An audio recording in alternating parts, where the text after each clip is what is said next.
Sabe, irmãos, lá em Filipenses 4:4, existe uma ordem do Senhor para nós.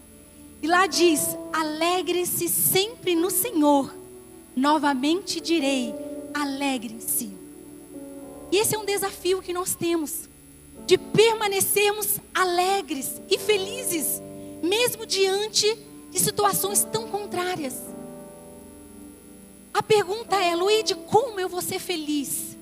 Como eu vou permanecer feliz diante de tantos desafios? Como que eu vou encontrar alegria? Como que eu vou encontrar paz de espírito? Porque quando nós estudamos a palavra de Deus, Deus, Ele tem um desejo que o seu povo tenha um espírito sempre alegre, grato e feliz. Mas Luíde, como eu posso ser feliz diante de um diagnóstico contrário? Sabe, eu tenho um sonho de ser mãe, mas até hoje o milagre não veio. Como eu vou ser feliz diante disso? Como, Luíde, permanecer feliz diante da escassez? Como permanecer feliz diante de tantas situações contrárias? Tantos sonhos que não se realizam. Como obedecer a essa ordem? Alegre-se no Senhor. Novamente direi, alegre-se. É exatamente isso que eu e você, nós iremos aprender hoje. Permanecer feliz, mesmo diante das circunstâncias. E nós vamos estudar hoje o Salmo 126. Quero que vocês me acompanhem. Antes de nós entrarmos nele, eu quero fazer a leitura. Ele é um salmo assim muito conhecido. E esse salmo, ele vai nos ensinar como sermos felizes, mesmo diante das tribulações. E o salmo diz o seguinte: quando o Senhor trouxe os cativos de volta a Sião, foi como um sonho.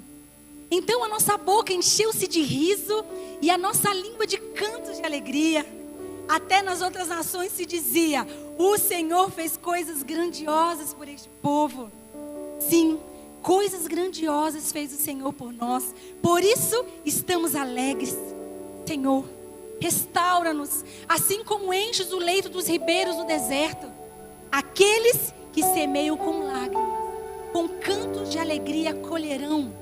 Aquele que sai chorando enquanto lança a semente, voltará com cantos de alegria, trazendo seus feixes. Esse Salmo 126, ele é um salmo que fala de alegria, de júbilo e de restauração. Nós não sabemos quem foi o autor desses salmos, mas nós sabemos que essa pessoa aqui que compôs o salmo, ele expressou muito bem o sentimento do povo de Israel. Eu preciso explicar para vocês qual é o contexto desses salmos para que faça mais sentido para vocês. Esse salmo aqui, ele foi escrito depois que a nação de Israel foi libertada do cativeiro da Babilônia. E é por isso que ele começa: quando o Senhor trouxe os cativos de volta a Sião. Então aqui é uma referência de quando o povo de Israel, ele foi livre lá da Babilônia. Eles voltaram para Jerusalém para reconstruir os muros. Eu quero explicar a história, né? Como vocês sabem, Israel, eles então conquistaram a terra prometida através da liderança de Josué, certo? Então o povo de Israel, eles vagam durante 40 anos no deserto e eles entram na terra prometida. E eles conquistam todas aquelas nações que tinham povos ali, mas eles entram com um grande poder e eles dominam. E Israel se tornou uma grande potência da época. Mas então o tempo foi passando e o povo de Israel, eles começaram a se misturar com aqueles povos. Deus tinha dado uma ordem para o povo de Israel, para eles não se misturarem, mas mesmo assim eles desobedeceram. E eles começaram então a copiar os costumes de outras nações. Então Deus, ele levanta juízes, Deus, ele levanta profetas, Deus levanta reis piedosos para restaurar a nação. Mas mesmo assim o povo de Israel continuava com o coração duro, desobediente.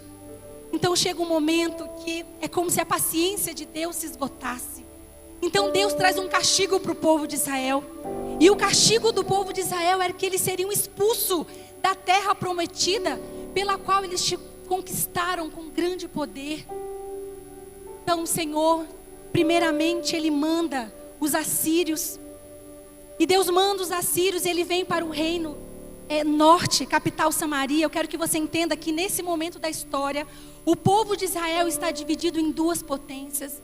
Eles eram divididos no reino norte, né, capital Samaria, Israel, capital Samaria. E o reino sul, que era da dinastia de Davi, que era capital Jerusalém, de Judá. Então, primeiro Deus manda os assírios. E eles vão lá, pegam o reino norte, levam como escravo. E aquela nação que com tanto poder e tanta glória, por causa da desobediência deles, agora eles são expulsos. Passa um tempo, o reino sul, eles continuam desobedecendo a Deus, eles continuam com a idolatria. Então Deus vai lá e manda os babilônicos, e agora a Babilônia vai lá, e eles pegam o reino sul e levam para a Babilônia como escravos. Eles foram presos, eles morreram, velhos e crianças, a nação foi assolada, o templo foi destruído, o muro de Jerusalém foi derrubado, eles foram levados em massa para a Babilônia, para serem como escravos. Uma nação que tinha experimentado da glória de Deus, por causa da sua desobediência, agora estavam sendo escravos lá na Babilônia. Eles não tinham rei, eles não tinham templo, eles não tinham um sacerdote, eles não tinham nada. Agora eles eram escravos. A história vai dizer então que passa 70 anos. Então Deus se lembra do seu povo. E Deus, com tamanha misericórdia, Deus move o coração de Ciro, que até então era o rei na época, que tinha dominado a Babilônia. E agora então Ciro, ele assina um decreto. E nesse decreto estava autorizando que esses exilados que estavam morando aqui na Babilônia como escravos, agora eles poderiam voltar para Jerusalém para reconstruir o templo, para que eles voltassem a ser uma nação. E é exatamente nesse contexto que esses salmos, ele foi escrito. Foi nesse momento. Então os judeus, eles recebem o decreto e eles voltam agora lá para Jerusalém para reconstruir o templo. E exatamente nesse tempo, se você for estudar lá a Bíblia, o livro de Esdras, Neemias, é o tempo do profeta Ageu, Zacarias e Malaquias. Então esse salmo, ele vai dizer sobre isso, do momento enquanto eles saem da Babilônia e eles chegam então agora na terra prometida. Mas sabe, irmãos, quando eles chegam lá na terra prometida, a vida não era fácil. Apesar deles ficarem alegres, porque agora eles não eram mais escravos, eles poderiam voltar para Jerusalém, para ser uma nação, mas a vida não era fácil. Eles estavam felizes por causa da restauração, sim, mas quando eles se deparam com a realidade daquela cidade totalmente destruída, tanta coisa precisava fazer. E um dos motivos que era tão difícil habitar ali naquela terra outra vez, porque primeiro havia muita hostilidade. Quando o povo eles foram levados para a Babilônia, aquela terra não ficou sozinha. Outros povos invadiram, então eles tinham que lidar morando ali agora com povos vizinhos que não gostavam deles. Havia muito problema de desânimo. O povo, quando voltou da Babilônia, eles estavam com costumes errados. Então eles poderiam voltar. Havia um certo medo deles voltarem a praticar os mesmos erros que eles praticaram no passado. Havia a tentação deles de cometerem. As dificuldades financeiras eram muitas. Apesar deles terem voltado para Israel, para Jerusalém como nação, eles não tinham dinheiro, eles ainda não tinham nada. Eles ainda tinham que pagar tributo lá para o rei da Pérsia. Tinha muitas dificuldades. Muitos judeus ficaram na Babilônia. Quando eles saíram de Jerusalém, levados como cativos até a Babilônia, na hora de voltar, muitos escolheram ficar lá. Então eles voltaram não como uma grande nação. Havia muitas dificuldades. O Senhor tinha liberto eles lá do cativeiro, mas eles estavam enfrentando muitas dificuldades para reconstruir Jerusalém. E o salmista, ele escreve exatamente essa situação. Então ele olha para trás, o Salmo vai dizer, ele olha para trás e ele se alegra com tudo que o Senhor fez. Mas então ele olha para a situação presente e ele consegue entender a dificuldade que é para reconstruir a cidade. Mas os Salmos também mostra que o salmista, ele olha para frente e ele vê tudo que Deus haverá de trazer, uma restauração completa do povo. E por isso esse Salmo, ele está dividido em duas partes. Eu quero estudar com vocês. A primeira parte, que é do versículo 1 até o versículo 3, vai falar sobre a alegria pela restauração passada, pelas bênçãos que Deus havia dado a eles. E a segunda parte é a alegria pela restauração futura, por aquilo que Deus haveria de fazer. E está no versículo 4 ao versículo 6. E é exatamente aqui que nós encontramos como nós podemos viver contentes em todo o tempo. Esse salmo, ele é tão rico, porque o povo de Israel estava nessa condição, nessa situação. Então o salmista, ele vai nos ensinar como permanecer feliz, mesmo diante de situações tão contrárias. E eu quero ir para a exposição do texto com vocês. O salmista, ele vai registrar a alegria do povo de Deus. E aqui eu quero que vocês imaginem essa cena. Então o povo de Israel, ele sai da Babilônia. E agora eles estão aqui na terra prometida. Eles chegaram em Jerusalém. E o salmista, ele vai descrever 3 reações que os judeus tiveram. Então eles estão aqui na terra prometida. E eles começam a se lembrar. Eles olham para trás e eles se lembram daquele dia onde eles receberam a libertação. E no versículo 1 ele vai dizer: quando o Senhor trouxe os cativos de volta a Sião, foi como um sonho. Então eles estavam lá na terra prometida, diante de tantas dificuldades, eles olham para trás e eles dizem: quando nós recebemos, quando o Senhor nos trouxe de volta a Sião. Quero só trazer uma observação. Sião aqui, gente, é o mesmo que Jerusalém. Sião é um monte onde a cidade de Jerusalém foi construída. Então ele está falando, quando o Senhor trouxe de volta os cativos de Sião para Sião, nossa, foi assim como um sonho. É um sentimento que eles estavam lembrando. Eles falavam, poxa, era quase inacreditável. Nós vivemos escravos durante 70 anos, mas o Senhor lembrou de nós. Nós estávamos assim com o coração, sabe? Não dava nem para acreditar. Foi como um sonho. Estávamos assim, com tanta alegria. Deus se lembrou de nós, miseráveis pecadores. Nós estávamos aqui por nossa culpa, por nossas falhas, e Ele havia nos castigado, mas agora Ele nos libertou. Foi um sonho. O salmista está descrevendo o sentimento deles. Eles olhavam para trás e falavam, é inacreditável o que aconteceu com a gente. A segunda reação foi a reação de alegria. Os judeus começaram a rir e se alegrar. Olha o que diz o versículo 2. Então a nossa boca encheu-se de riso e a nossa língua de cantos de alegria. A felicidade entrou no coração dos judeus. Eles começaram assim a rir à toa. Eu fico imaginando a cena quando eles receberam o decreto.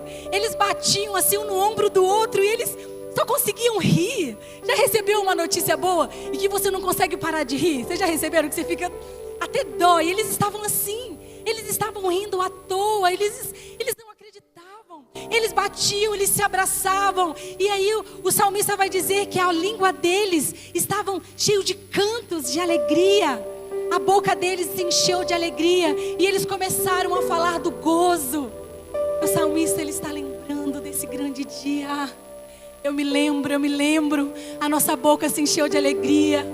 Sabe, os judeus, quando eles receberam esse decreto, eles estavam tão contentes que eles batiam no ombro de outras pessoas, de outras nações. Porque eu quero que você entenda que não era apenas o povo judeu que tinha sido conquistado pelos babilônicos, pela Síria. Não, existiam outras nações. Então eles chegavam e eles diziam, vocês ouviram a boa notícia? Vocês ficaram sabendo que que nós, os judeus, nós estamos livres. Nós podemos ser livres. O rei Ciro, ele assinou um decreto. Nós vamos poder voltar para a nossa nação, para a nossa terra. E aí possivelmente, os outros de outra nação olhavam e diziam: puxa vida, como os deuses dos judeus, eles são incríveis. Olha o que eles fizeram com os judeus. E é exatamente por isso, né? Que no versículo 2, ele vai falar isso. Até nas outras nações se dizia: o Senhor fez coisas grandes por este povo. Outras nações olhavam e diziam: poxa, nós estamos aqui como escravos, mas Ciro assinou um decreto para os judeus. Puxa, grandes coisas fez o Senhor por este povo. E o salmista está lá. Eu lembro. Até em outras nações. Até outras nações, os outros povos viram o que o Senhor fez por nós. E a outra reação foi o testemunho da glória de Deus. Então os judeus respondiam: é verdade. Sim, Deus fez grandes coisas, por isso estamos alegres. É isso que diz o versículo 3. Sim, coisas grandes fez o Senhor por nós, por isso nós estamos alegres. Ah, que dia glorioso. Aqueles em que chegou a notícia, coração alegre, boca em festa, alegria, testemunho, lembrando de tudo que Deus tinha feito, como Deus tinha sido misericordioso, e tudo isso redundando em glória para Deus.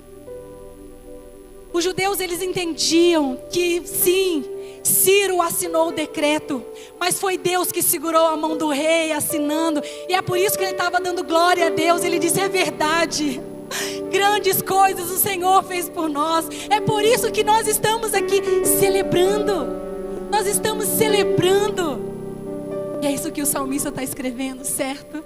Ele está lá na terra prometida, diante de tantas dificuldades. Tinha que reconstruir muros. Cidade precisa ser construída. O coração do povo precisava se voltar a Deus. Eles não podiam desistir no meio do caminho. Então o salmista, ele para tudo. E ele começa a olhar para trás, lembrando dos grandes feitos do Senhor. Mas sabe, aqueles dias estavam no passado. De uma forma rápida, nós percebemos que a escrita do salmista muda. Ele começou a falar sobre alegria, regozijo, testemunho da glória de Deus. Mas então no versículo 4 ele disse: Senhor, restaura. Não é estranho isso? Ele está falando de tanta alegria, de tantas vitórias, de tanta conquista. Então de repente ele disse: Senhor, restaura. Aqueles dias tinham ficado no passado. Eu quero que vocês pensem comigo. Os primeiros dias tinham passado, meses e anos, e agora eles tinham voltado à vida normal. E eles precisavam reconstruir aquela cidade, e aquela reconstrução era complicada. Nós vemos no livro de Neemias que havia inimigos, calúnias, armadilhas. Eles estavam lutando contra tudo aquilo, a escassez. O Senhor tinha libertado eles do cativo, mas agora eles estavam diante de tantas dificuldades, de tantos desafios. O povo estava desanimado. Em vez de construir a casa de Deus e trabalhar na reconstrução do templo, o pessoal estava mais preocupado em levantar lojinha, abrir o seu negócio. E o que sobrava eles traziam. É por isso que o profeta Ageu, quem já leu isso na palavra? O profeta Ageu se levanta e ele diz: por que vocês estão preocupados em construir as suas próprias casas, enquanto o templo do Senhor está lá destruído? Era tanto desafio, a situação não era fácil. Eles eram um povo pequeno, muita gente tinha ficado lá na Babilônia. E aquela alegria que o salmista estava escrevendo na hora dos salmos, ela se transforma em oração. E ele disse: Deus, restaura a nossa sorte. Eu sei que o Senhor já restaurou a nossa sorte, mas ainda não é completamente. Ainda há muita coisa a ser feita. Muitas coisas precisam ser avançadas, Senhor. Da mesma forma que o Senhor fez lá, restaura-nos. Há tantos desafios à nossa frente. E o salmista, ele vai trazer duas analogias aqui para dizer sobre essa restauração. E a primeira está no versículo 4, que ele diz: Senhor, restaura-nos, assim como enches o leito dos ribeiros no deserto. Deixa eu explicar para vocês.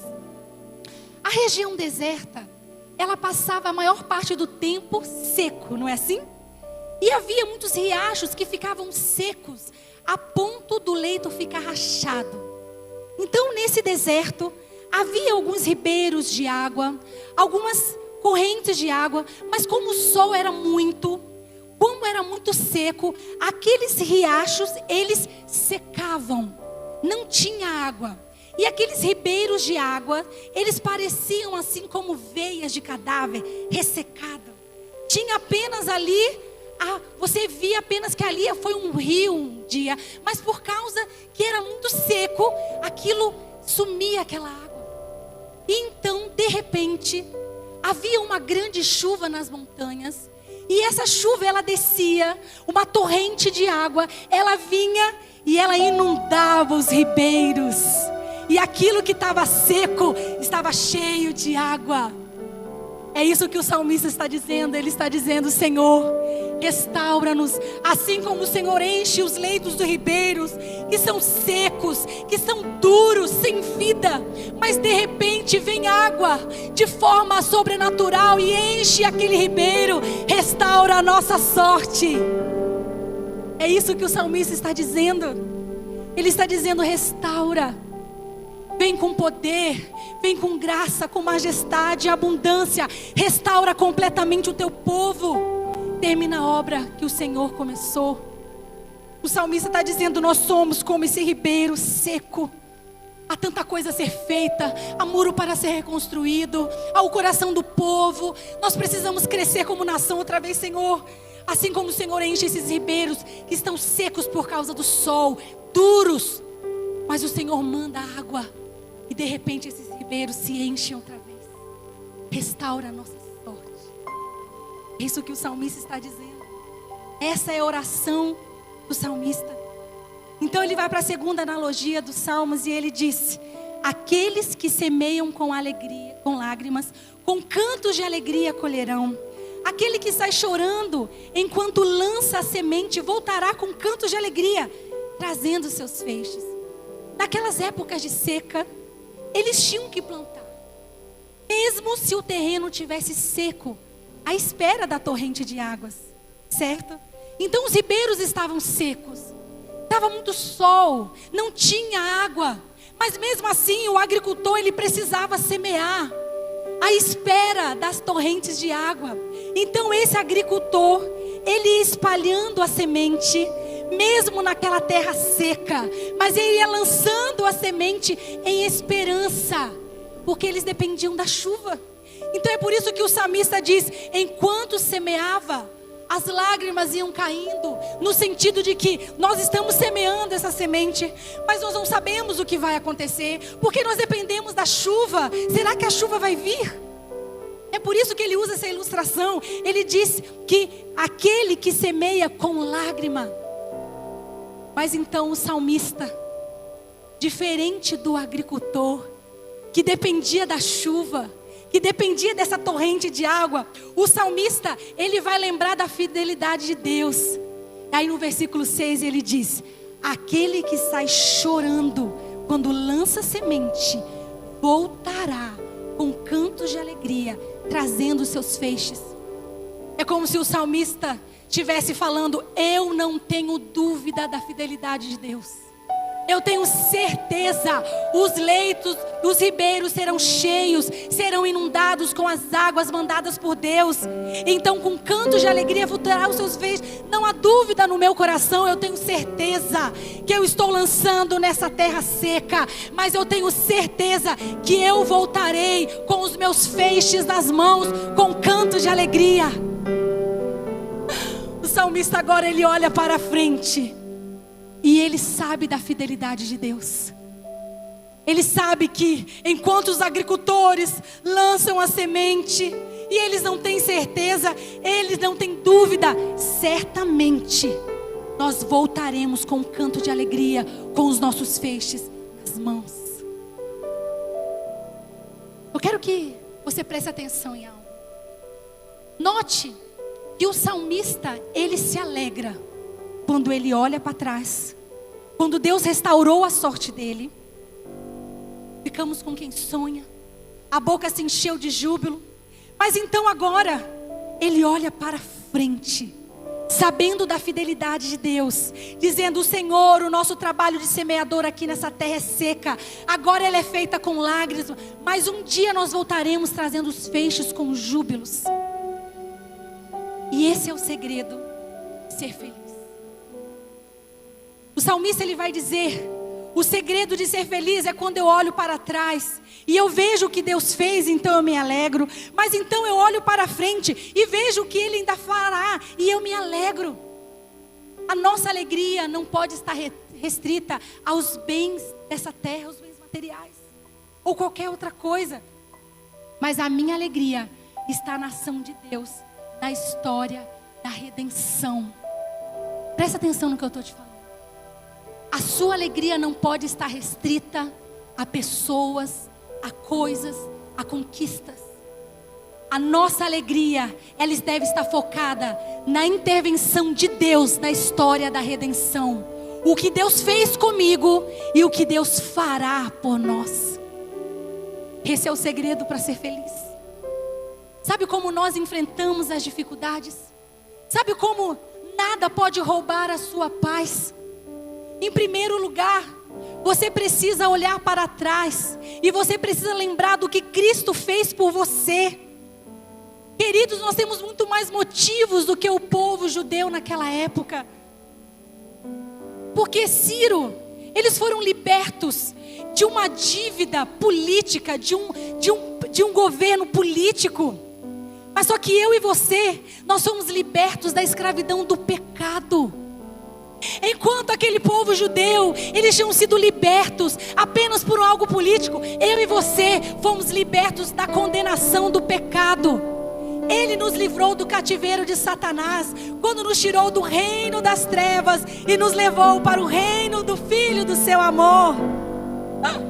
Ele perdoou as nossas dívidas. O salário do pecado é a morte. Eu e você estávamos condenados eternamente a estarmos longe dele. Mas então ele envia Jesus. Aleluia, ele envia Jesus.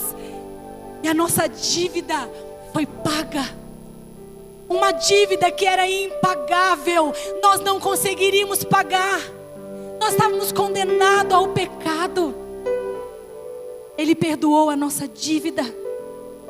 E isso é muito maior do que o rei Ciro ter perdoado as dívidas da nação de Israel. Ele nos fez parte do seu povo. E isso é motivo de sonharmos, de rirmos e darmos testemunho. É isso que a Bíblia se refere à alegria da salvação. Queridos, a salvação na minha vida e na sua vida é um fato consumado. Ela já aconteceu. Então nós podemos olhar para trás e podemos dizer: grandes coisas fez o Senhor. Eu não sei se você consegue olhar para a sua própria situação. Sabe, às vezes quando eu olho para mim, eu penso: Deus, como o Senhor pôde ter me perdoado? Como o Senhor pôde ter enviado o seu Filho, que era santo, sem pecado, por amor de mim? Eu, pecadora, sempre disposta a errar, tão longe da tua presença. Como que o Senhor pôde, Senhor, restaurar a minha sorte? Eu, miserável pecador, debaixo do cativeiro de Satanás, da escravidão do pecado, eu condenada pelos meus próprios delitos, com uma dívida diante de Deus que eu não podia pagar. Como o Senhor pôde? Deus perdoou.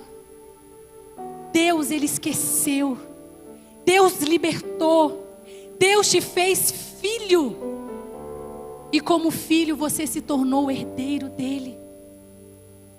E essa deve ser a maior e primeira da nossa alegria.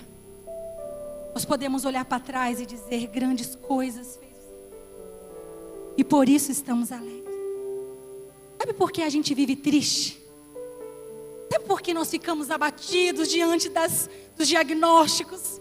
Sabe por que muitas vezes a nossa paz é roubada e nós ficamos assim ansiosos? Porque nós nos esquecemos do que Ele fez por nós. Nós nos esquecemos da onde Ele nos tirou. Irmãos, aonde você estaria se não fosse o Senhor? Você consegue se imaginar onde você estaria se não fosse a intervenção do Senhor, tocando a sua história, mudando a sua história? Onde você estaria?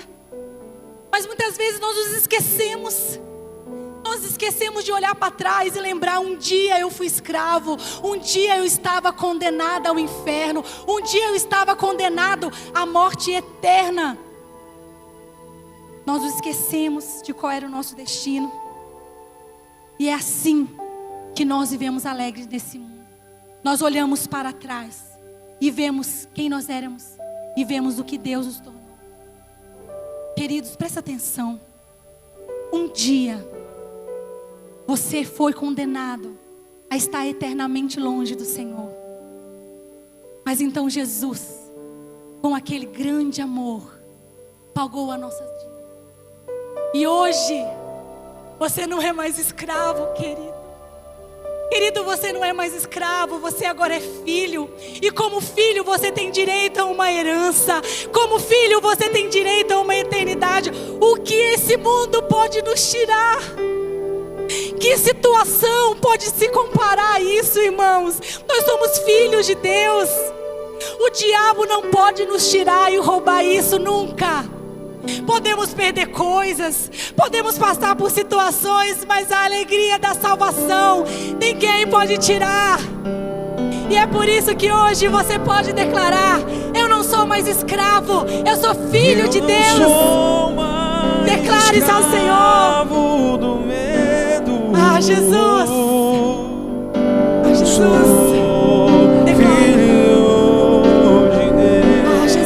Filho de Deus. Eu não sou mais escravo do medo.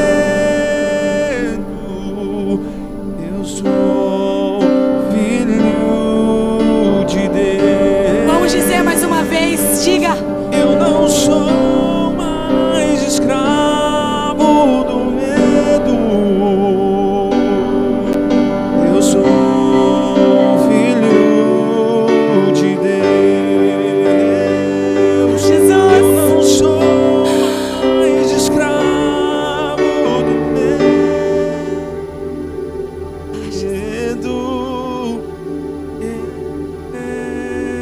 Eu sou.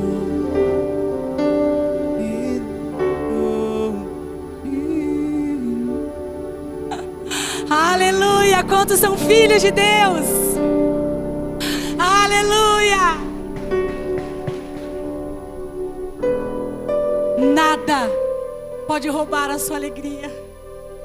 Não é escassez, não é uma perda, não é nada nesse mundo, porque um dia eu fui escravo, mas hoje eu sou filho de Deus. Isso é suficiente para mim.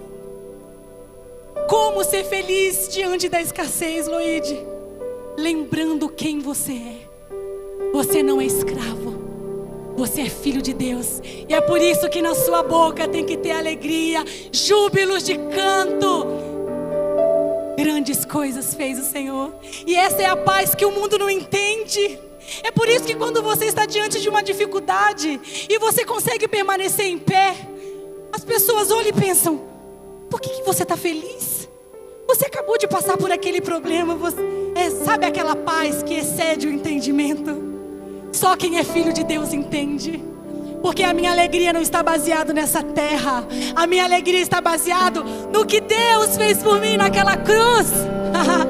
E nada pode me roubar, nada pode me tirar a certeza da salvação. Ah, Jesus, obrigada. Então esse é o primeiro passo. Eu preciso me lembrar do que o Senhor fez. Mas então, o Salmo também nos ensina que essa restauração ainda não é completa. Irmãos, eu quero que você entenda que enquanto nós vivemos nesse mundo, essa restauração não vai ser completa. E como nós expressamos isso? Nós expressamos da seguinte maneira: o reino, presta atenção nisso, o reino de Deus já veio, o reino de Deus já começou, a nossa salvação já teve início, mas ainda não está terminada. Você quer entender? Deus nos libertou do pecado, amém? Mas ainda pecamos, não pecamos? Deus nos libertou da condenação da morte. Amém?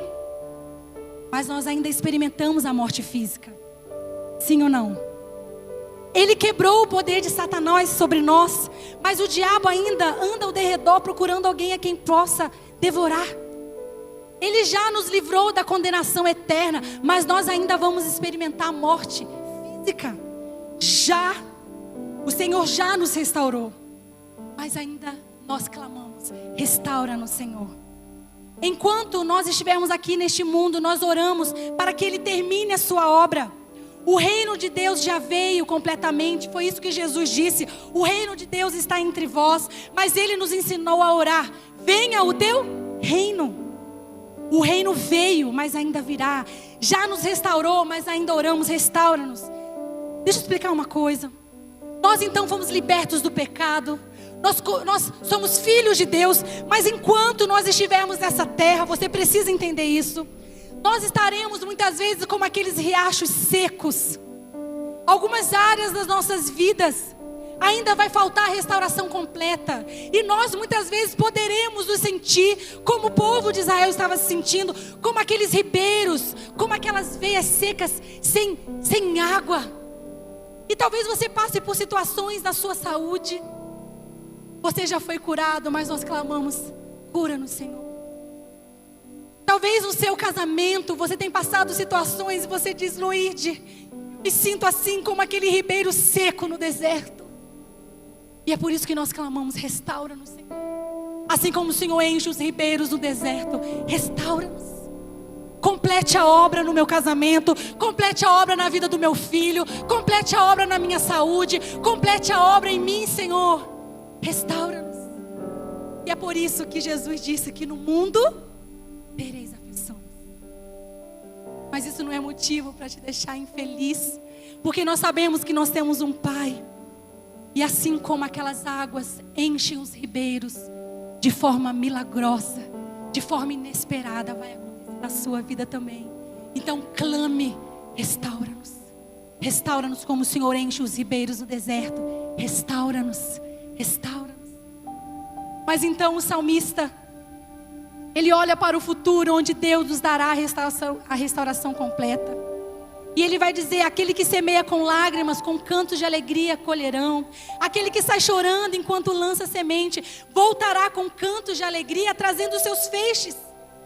Queridos, nós estamos aqui nessa terra, como aquele agricultor, muitas vezes plantando a semente, mas parece ser tão seco, parece ser tão duro, é tão difícil. Mas nós plantamos a semente em fé, nós plantamos a semente em esperança, nós não desistimos, nós continuamos andando e chorando e semeando, porque os nossos olhos estão no futuro. E como salmista nós dizemos: eu sei que o terreno está seco, eu sei que a semente, mas eu tenho certeza que eu voltarei com cantos de alegria, trazendo os meus feixes nas mãos. Querido, haverá um dia, e é para lá que nós devemos olhar, quando Ele nos ressuscitará dos mortos, vencendo a morte definitivamente. Haverá um dia quando Ele nos dará a vida eterna e a morte será banida. Haverá um dia quando Ele nos dará não apenas uma posse aqui nessa terra, um planeta, mas Ele nos dará um novo céu, uma nova terra, onde habita a justiça. Haverá um dia onde não haverá dor, não haverá medo, não haverá aflição, ansiedade, depressão. Haverá aquele grande dia. Eu tenho certeza que eu voltarei cantando, trazendo os meus feixes nas mãos. Essa é a certeza. A certeza que eu tenho é que um dia nós estaremos com Ele. Eu sei que por um tempo parece seco. Eu sei que às vezes nós estamos plantando e numa terra que parece ser seca, mas queridos, esse mundo tem um tempo determinado para acabar. Nós não vamos ficar aqui. Os nossos olhos estão lá na Nova Jerusalém. Os nossos olhos estão lá na restauração completa, onde a morte não terá mais domínio sobre nós, onde não haverá medo, ansiedade. Nós estaremos eternamente no céu com O véu tu Ele. rompeste. Ah, Jesus, com Ele eternamente. Eu tenho certeza que o Senhor prometeu e Ele virá. Esse mundo tem um tempo determinado para acabar. Por isso, diante de uma frustração, diante de uma perda, diante de sonhos que ainda não se realizaram, olha aqui para mim. Olhe para trás e lembre-se que você não é escravo, você é filho. Mas não se esqueça de olhar para frente e ver quem você é. Nós estamos aguardando a Nova Jerusalém. Nós estamos aguardando o dia em que estaremos com Ele eternamente. Irmãos, quem pode tirar essa alegria de nós? Quem pode tirar essa alegria de nós? O que esse mundo pode fazer que possa tirar essa alegria de nós? Nada. Porque nós sabemos que tudo que passa nessa terra é leve e momentâneo, comparado ao peso da glória que há de vir. E é para lá que nós vamos. É baseado nessa certeza, nessa convicção. Então, irmãos, deixa eu te fazer uma pergunta. Se baseia a sua alegria? O que faz você feliz? São pessoas, olha aqui. São conquistas. São sonhos dessa terra. Eu não estou dizendo que você não tenha que ter. Eu tenho os meus, você tem os seus. Mas a nossa alegria não pode estar firmada nisso, porque todas essas coisas vão passar. Tudo isso é secundário. Todas as coisas nessa terra são passageiras. A única coisa que é a fonte verdadeira da minha alegria e da sua alegria é Deus e a sua obra por nós. O que Ele fez, o que Ele faz e o que Ele fará. E ponto final. É nisso que a minha fé tem que estar baseada. Não nas circunstâncias, irmãos. Nós somos peregrinos neste mundo. Nós somos deste mundo. Nós estamos neste mundo, mas nós não somos.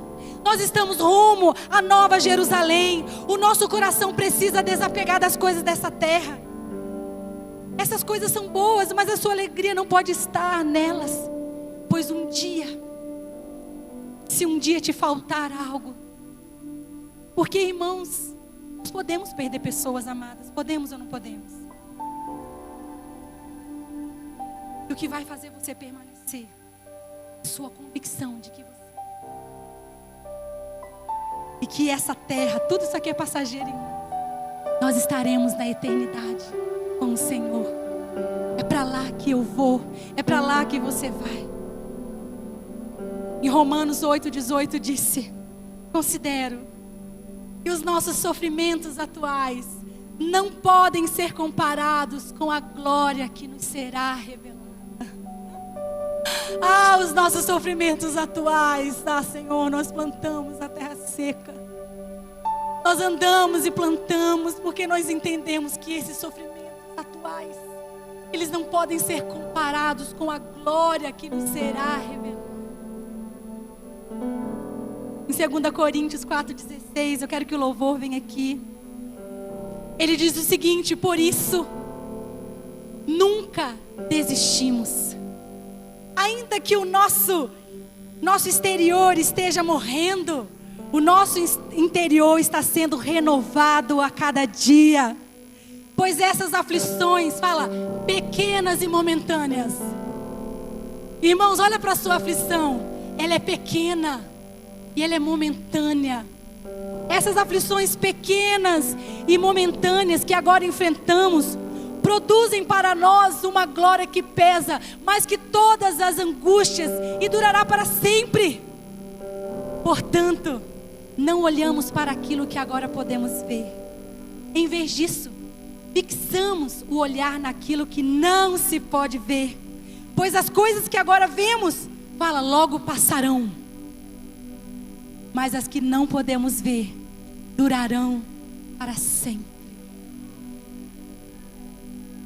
Qual é a afronta que o diabo tem colocado na sua frente? O que ele tem dito a respeito dos seus filhos, do seu casamento, dos seus negócios? Quais são as afrontas que Ele tem colocado diante de você? Se posicione como filho. Se posicione como filho. Saiba que um dia você foi escravo, mas hoje você é filho de Deus. E hoje, como filho de Deus, você tem um direito à eternidade, passar ao lado do Senhor.